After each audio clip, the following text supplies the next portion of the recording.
Okay, and the streaming is being set up.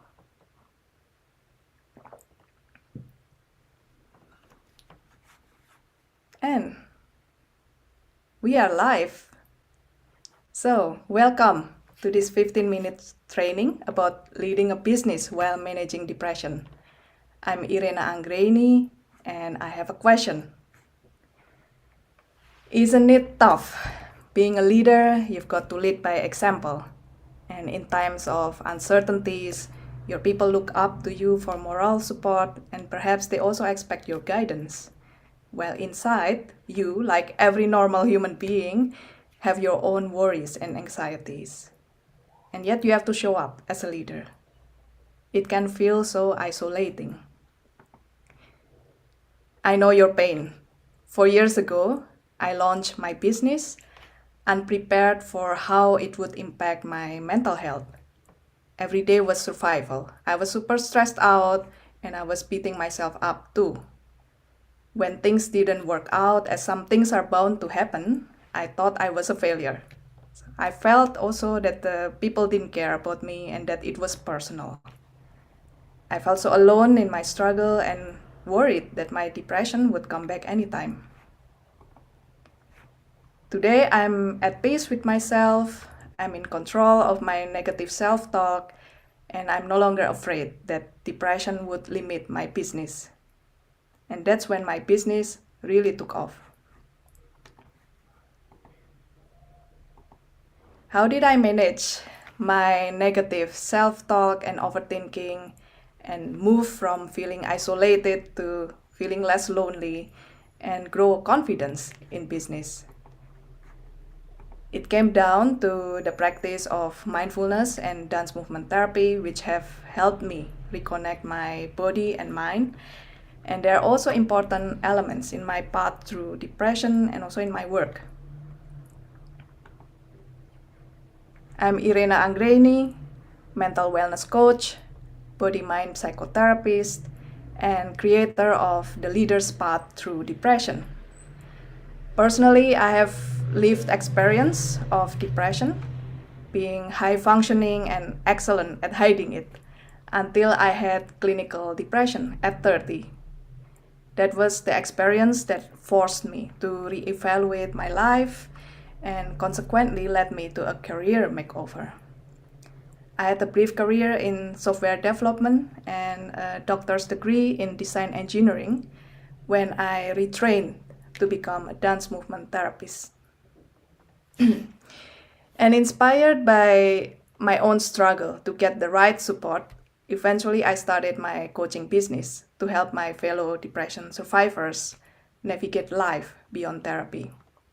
I've helped many professionals understand their mind, their body, and emotions to foster their personal development.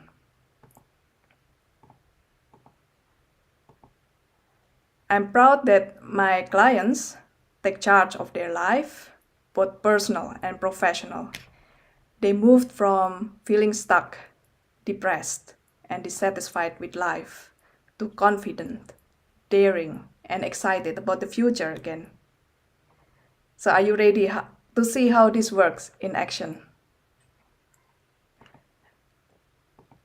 So I'm going to share the story of my client. Let's call him Steve. Steve is a senior executive in a biotech startup in Silicon Valley. He has built a successful career and a wonderful family after migrating there. But when we met, he felt dissatisfied with life, disconnected from others, and lonely. After losing his younger sister and facing a serious health problem himself, he'd been struggling with grief and existential crisis. Steve didn't know how to connect with people he cared about, and he felt alone in his inner struggle. Can you imagine how this affected his work? He was on edge most days and disengaged from his job. And then he started working with me. So we started with slowing down. And we did whatever helped in the moment to practice slowing down, body and mind, be it through breath work or humming a sound or gentle movement together. And to Steve, this felt like a protective safe space because he can anchor himself to the here and now and not get lost in his own thoughts. He could observe his thoughts better and start to understand why they are there. So what happened next? Steve gradually felt safe enough to express himself. Through this, he became more aware of his thoughts, his sensations, and also his emotions. We practiced listening without criticizing or fixing the other. And that's really what he missed growing up.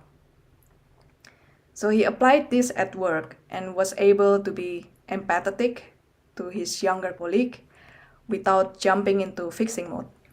And he was really proud because it's turned also into a productive moment. At home, he dared to be more vulnerable in reaching out to his family. He felt happier, more at peace with his thoughts, and not alone. His relationships improved, and he was becoming a better boss, father, and husband, and in his words, a fuller person. What would a result like that mean for you? Are you thinking, okay, sounds good, sign me up? Or are you thinking, hold on, slowing down, expressing emotions, being vulnerable? Doesn't it sound like nonsense? Or do you think, okay, that might work for simple, gullible people, but it's not for busy high achievers like me? Where do you fall on the list? I admit I have felt all of those. I remember the first time I sat in a sharing circle, it was at the mindfulness retreat. I was really skeptical and scared also. I thought, this is useless, no one would understand me anyway. But after my wake-up call, the depression, there was nothing I would not try to make me feel better. And I'm glad I did.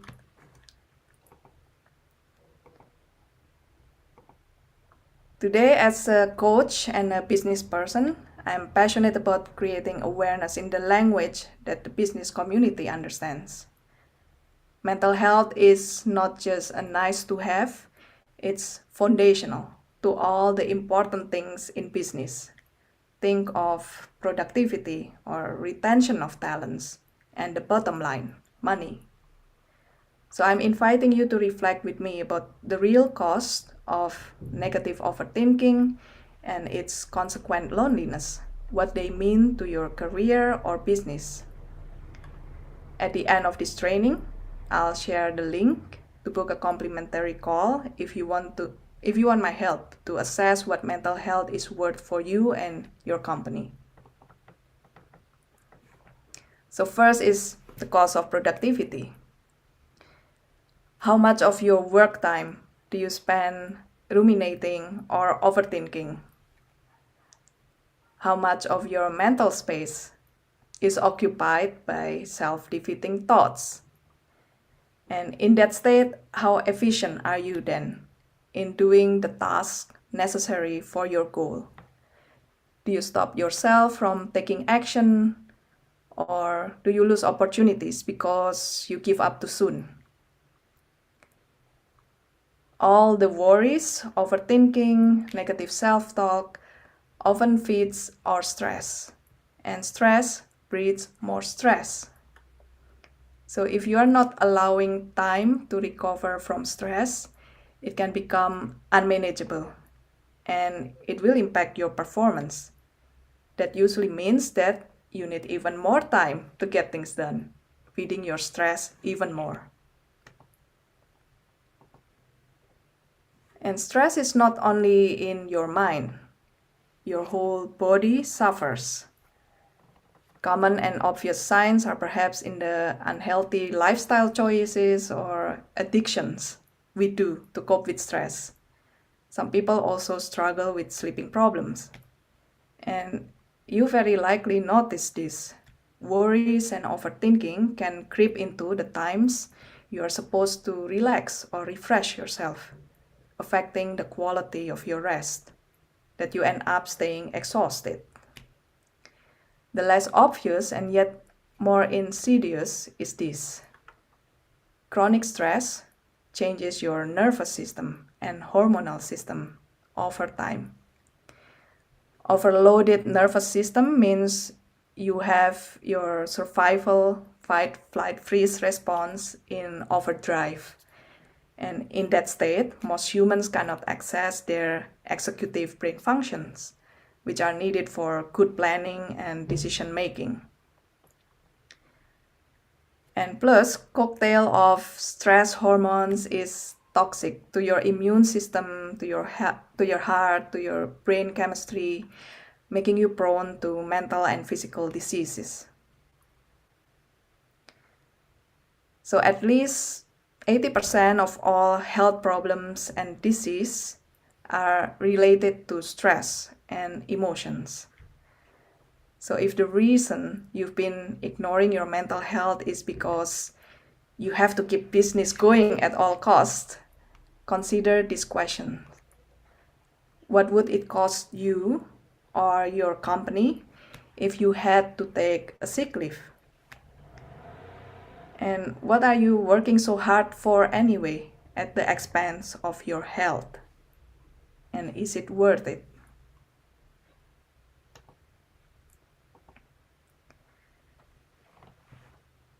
And the cost of relationship, this quote from Thich Nhat Hanh captures it really well. Negative overthinking makes us live in our head, and that in turn disconnects us from others.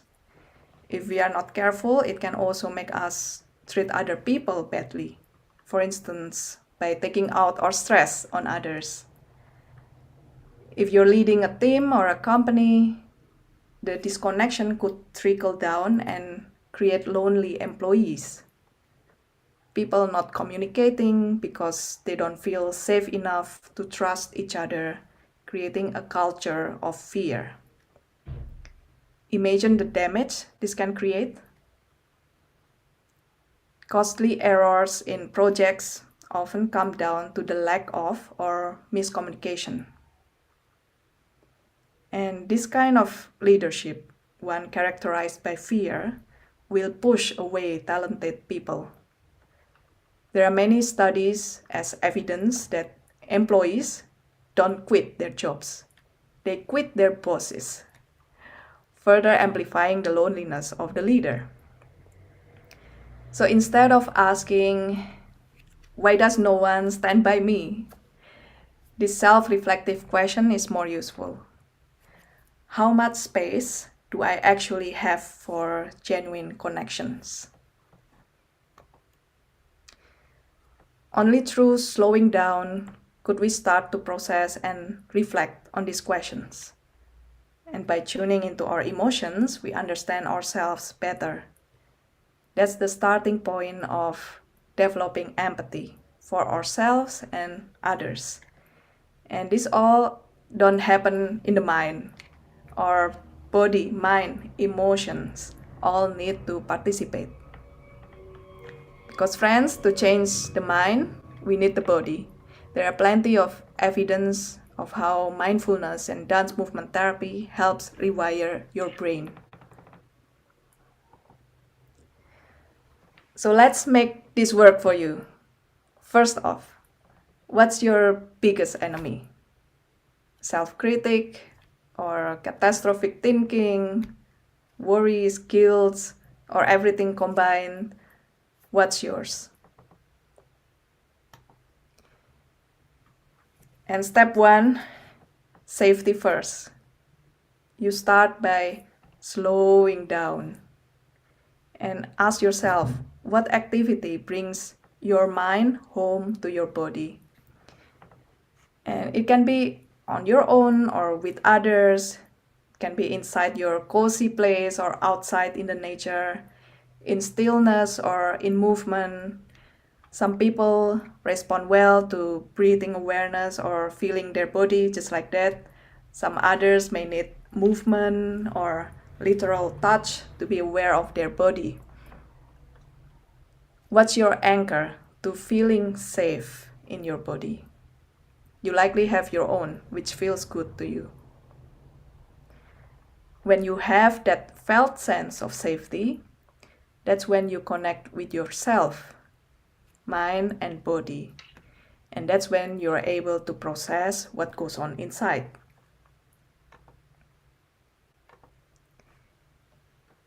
And step 2 is to make these thoughts, make it real obvious. In your safe space, listen to your inner voice or self-talk without judgment. And make it super obvious instead of a vague bundle of stuff. Write them down one by one, perhaps as a list of statements or questions. And if you get into overthinking again, come home into your body. Step 1. Again, without any judgment, what is this inner voice trying to do? What is it trying to protect you from?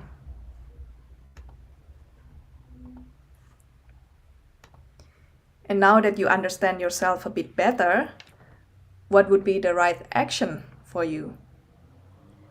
You are invited to explore. I have a simple and fun action book to inspire you to calm your negative overthinking and start connecting again with yourself. Download yours now. I will copy the link in the chat. So click the link in the chat if you're on Zoom. It's bit.ly your action book.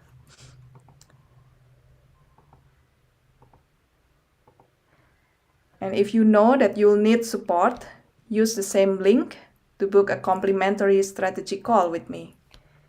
I do 3 calls per week and they fill up fast. So click the link in the chat right now. Okay, that's it, friend. You can do this. This is the end of the training. I will now stop streaming once I find how to do that.